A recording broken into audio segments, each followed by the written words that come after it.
is naming hydrocarbon derivatives, so alcohols, halides, carboxylic acids, and esters. So to be able to do that, we do need to have that base of understanding how to name alkanes, alkenes, and alkynes. And now we're adding on, if we see an alcohol, there's going to be an OH group on our chain. If you see a halide, it's going to be a halogen on our chain. If you have a carboxylic acid, we are looking for this group in particular. And if we have an ester, we are looking for this group in particular. So lots of times when you do see this kind of short form, when you see R, that R variable is just showing that you have a carbon chain. So going down to some of our first examples, when you name an alcohol, the name goes at the end, so the suffix, and you do have to say where the OH group is located, and now your OH group takes precedent. So if I look at my 4-carbon chain, I know it's butane, but we are going to number our carbons based on having the number closest to the alcohol group. So for instance, this would be bute and 1 all, because it's on carbon 1. That second example, very similar, except we're changing where the alcohol group is. So this would be butane 2 all.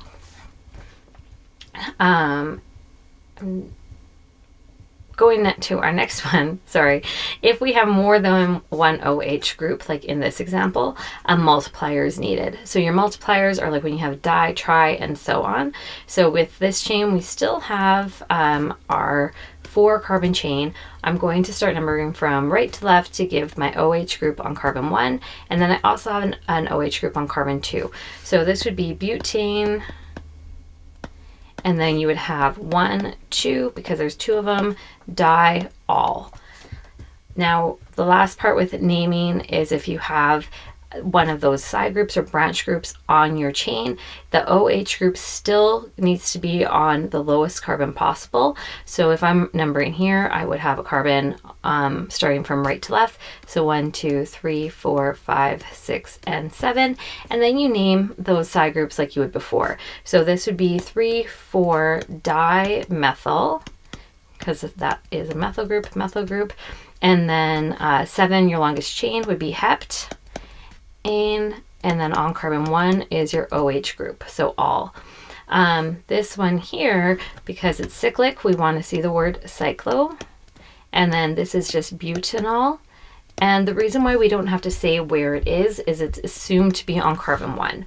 So we would not have to place it. We know it's on carbon 1, just like how we know double bonds are always in between carbons 1 and 2 if it's cyclic. The next one we went to name is if we have halides on our main chain. And now if it's just a halide, we start to name it, like if it's chlorine, you say chloro. Fluorine would be fluoro. Butane would, or not butane, boron would be, bromine would be boro, and so on. So when we're taking a look at this one, I am going to number this one left to right. 1, 2, 3, 4, 5, 6 to give my smallest number on carbon 3. And when I write this out, because of that, this is going to be 3 fluoro and then 6 hexane. I'm going to keep going here to the next one. If you have more than one halide, then you still number to give the smallest number possible. So I'm going from left to right here. And now it's alphabetical. So chlorine would be alphabetically before fluorine. So we're going to name that first. So this would be 2, 3 dichloro, 4 fluoro, and then the 6 main chain, so hexane.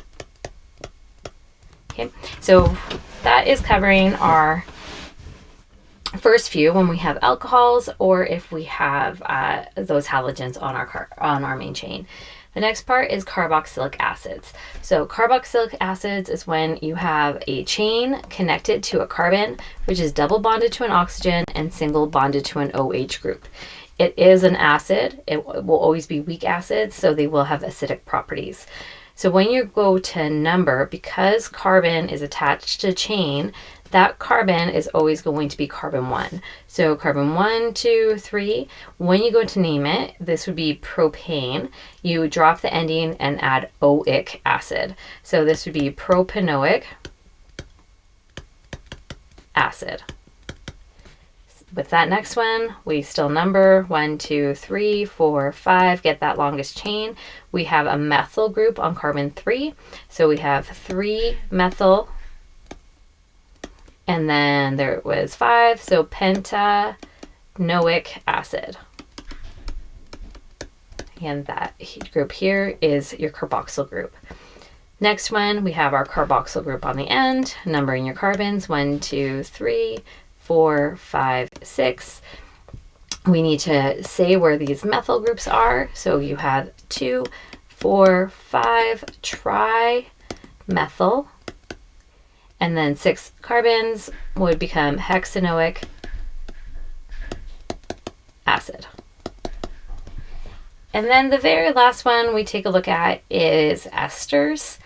And if you have esters, it looks similar to carboxylic acid, because when you start, you'd still have carbon double bonded to an oxygen, but then instead of having an OH group, you're going to have an oxygen that is attached to another carbon or carbon chain. So for instance, this one here, when you do have that, the part that's attached to the oxygen by itself, that is the part you name first, and you still just name it as one of those side groups. So this would be a methyl group.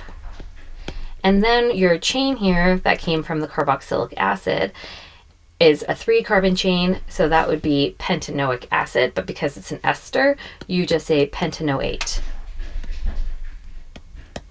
So if it's a carboxylic acid, sorry, there should be an E, it ends in O8.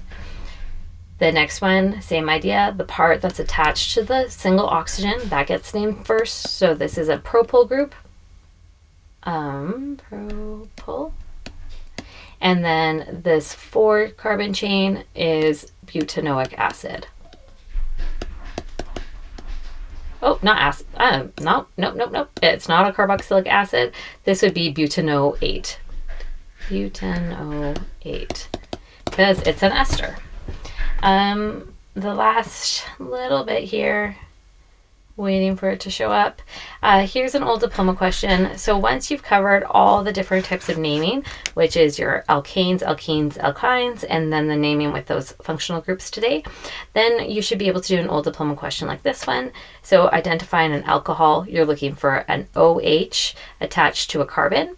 So our alcohol would be number 4 there. If it's aromatic, you're looking for a benzene ring. So that's number 2. Carboxylic acid, you're looking for that carbon double bonded to an oxygen, single bonded to an OH group. So number 3. And then if it's a halogenated hydrocarbon, you're looking for halogens. And the only one that has that is carbon or compound 2. So that is just our quick, hopefully good review of going over functional groups. If you are curious to find more topics of what you'd like, please check out my website, which covers all of Chemistry 30, and you can find specific videos linked to each topic. If you found this video helpful, please subscribe, and if there's any other video I could ever do for you, just let me know in a comment. Thanks for watching.